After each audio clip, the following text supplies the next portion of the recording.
Hey guys, and welcome to another video. So I'm sat here in the middle of the night, it's 20 to 1 at night at the moment, editing a video I was going to do today, and I just realised Arenanet put out a post addressing the whole pre-purchase debacle, so I want to talk to you guys about that, see exactly what's been resolved, because they pulled a pretty classy move here, and it would be nice to do an update and go over just this whole controversy, basically. So, those of you living under a complete rock may have missed it when Arenanet revealed guild halls at E3. They finished off their little presentation by saying, hey, we're going on pre-purchase. There were some issues with pre-purchase though, and this was mostly, in my opinion, that it was very expensive and the tiers were kind of boring. The Ultimate Edition is just cheap gems on top of the Deluxe Edition, which we have to pay for to get a character slot, and the Basic Edition is $50, which is a very expensive MMO expansion. It matches, yes, World of Warcraft's most recent expansion, but their previous ones before all of this have been 40, and 40 is kind of industry standard as far as I understand. So it's been very expensive, and people didn't even get a character slot.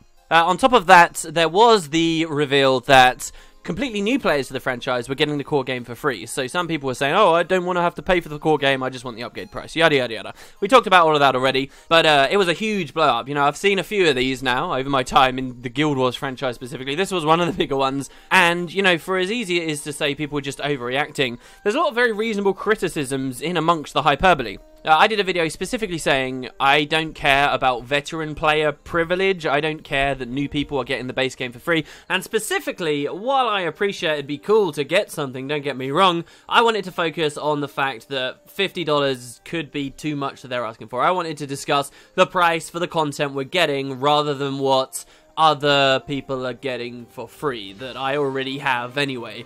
Richie Procopio did a video on it actually, and he mentioned, you know, don't think about it as just some generic guy that's getting the base game for free. Actually think about it as a specific person. Think about it as your brother or sister or father or mother that you're trying to get into the game, and you can basically say to them, hey, you just buy this and then you get the game for free. It's actually a really cool thing. But there were other things. There were other serious issues. There was the fact that people who bought the game on one of these sales anticipating Heart of Thorns is now basically being told, oh, you gave us that money for nothing because you would have got the base game for free anyway. That seemed kind of shady, and when people pointed that out to Arenanet, they updated their FAQ very quickly. There's the problem that you're getting a new profession for Heart of Thorns here, and they weren't even giving you a character slot with the base game, and this outraged some people. I'm a lot more lenient on this. Frankly, I think it doesn't take long to get some in-game gold to buy a character slot. Really, it isn't that much effort, and people always conveniently forget about that fact. I also think, you know, a lot of us don't have all of our character slots already maxed out. A lot of us are capable of deleting a character, so it's not like saying they're selling us an expansion with a profession on it that we then have to pay further to get access to. It's not that black and white. But fine, it's a valid concern too. Arenanet actually responded to this. I didn't really expect them to. I think when a company's faced with a massive outrage, as Arenanet were here, they can kind of go one of two ways. They can ignore it completely, or they can kind of dive in and try and placate the audience. And honestly, of those two, I thought they would ignore it completely. You know, it's not an uncommon opinion to have in this community to think that Arenanet never respond to us whatsoever. So especially at a time like this, can we really expect them to when there's so much hate being thrown? It's much easier to just believe they don't care and that they're just greedy. Well, in truth, I don't really believe that. You know, I think this is probably just a decision that came from some marketing guys. Probably NC soft side, I would say. Maybe even at the initial meetings about the idea of Heart of Thorns, they were saying, look, we don't want to do an expansion, we get tons of money from Gem Store anyway, and these Living World releases are bringing in decent money, sometimes we're not even putting that much dev time into them. To actually do an expansion, this is what our players want, but we're not going to fund you to do an expansion unless you can promise us it's going to be another $50 box or something. You know, maybe that decision was made a long time ago and they were locked into $50 the entire time. We don't know. What I do know is it's probably not the developers themselves. And a lot of the time when I see these very cynical, very angered comments about how Arenanet's just this corporate capitalist monster, I kind of forget that they are genuine developers excited about the game developing things out there. Even despite all of that, everything that I just said, I still didn't think Arenanet would respond to this, because when you're in this situation, it's like, if you respond, it's basically saying to the community, alright, throw enough of a fit, a huge fit, and you may actually get a response from us. And so now, next time they do something people don't like on a very big level like this, I think a lot of us in the community are going to be a lot happier to go mental again, go ape again, because they may respond. And, you know, I think basically a lot of companies are really scared of enabling that kind of community attitude. But Arenanet weren't scared, and this is actually really good, and I like that we've kind of been empowered a little bit there, and people do know we as consumers can speak up, and we will be listened to. And this will have got them some respect and purchases in places that they otherwise wouldn't have had. So definitely want to see more of this kind of thing in the future.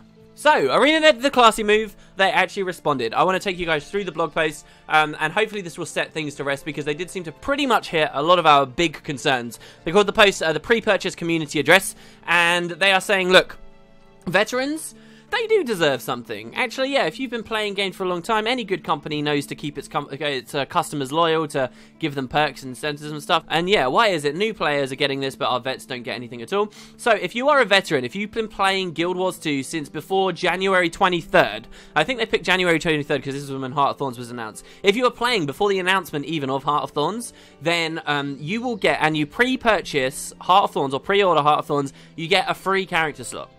So this is what a lot of people have been asking. It's now kind of in a situation where we say, alright, if you're a totally new player, get the free base game. If you're already a player, get a free character slot. And that character slot actually goes on top of the character slot you would get if you were buying Deluxe Edition or Ultimate Edition. So actually, if you buy one of those versions, you actually get 2 character slots for free now yourself. Beyond even that, they looked at the sales they were doing also, and how bad it looked, that they were selling the game really cheap, and then they were going to give it to people for free anyway. So they talked about their FAQ. They said, in our January 23rd frequently asked questions, we wanted to clarify that Guild Wars 2 Heart of Thorns wouldn't be a standalone campaign like those offered in Guild Wars 1 in the past, Factions and Nightfall. But instead, they wanted to let people know this was a true expansion to Guild Wars 2, similar to how Eye of the North functioned for the first game. So that's why it was there in the FAQ originally, according to them. They just wanted people to know that it's an expansion, it's not standalone. However, you can treat it as a consumer now as standalone, because buying an expansion will give you it for free. And it sounds like also this is just going to be their business model in the future.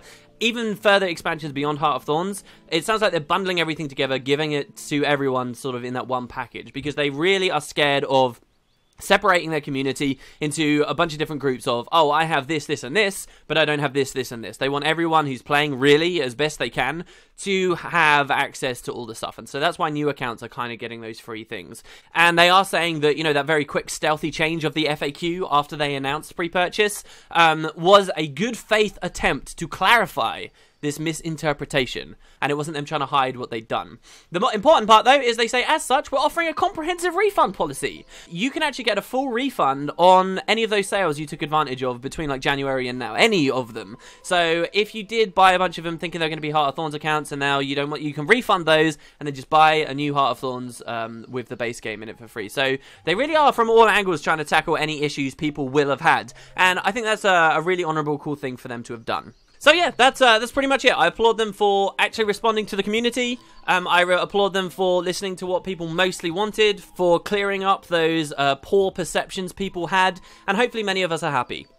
That said, there are still a few things to bear in mind. This shouldn't now be an opportunity, if you had your pitchfork up, this shouldn't be your time to just be like, okay, I'm going to buy. Do consider, right, that big question, what am I getting for $50? It's still $50. They haven't made the game cheaper. They've given us a free character slot. So, if you still are concerned that the expansion isn't going to be big enough or worth that money, you are still well within your right, and you probably should wait to decide on your purchase. Now, for me, I think really the main things we are waiting for, and should keep our eye out for, is number one, the size of, like, the PvE maps, or how many PvE maps we're going to be able to go through, the length of the story that we'll be able to explore. Okay, that's incredibly important. We don't have much clarification on it at all. Sounds very small in scope. The other huge thing many of us on the PvE side of things are desperate to know about, and I know many of us are holding off purchases based on this alone, is we still don't know anything about the truly difficult content that they're bringing into the game. We know how they're generally trying to make the game more difficult and engaging. We know about break bars, we know about taunt, we know about their improved AI and all that stuff, but the actual, like, difficult content, is it going to be some kind of rating thing or whatever? They haven't told us. Still haven't announced, and maybe you should still hold off until they reveal that. And lastly, you know, something really basic, we don't even have a release date. You know, on a very, very base consumer level, you're pre-purchasing something, we don't even know when it's going to be released. Nightmare Scenario is like 2 years away. That's never going to happen, but it's an example to show that this is some really basic information. Again, some people might be holding off on their purchases. But yeah, I'm actually in the middle, guys, of making a video.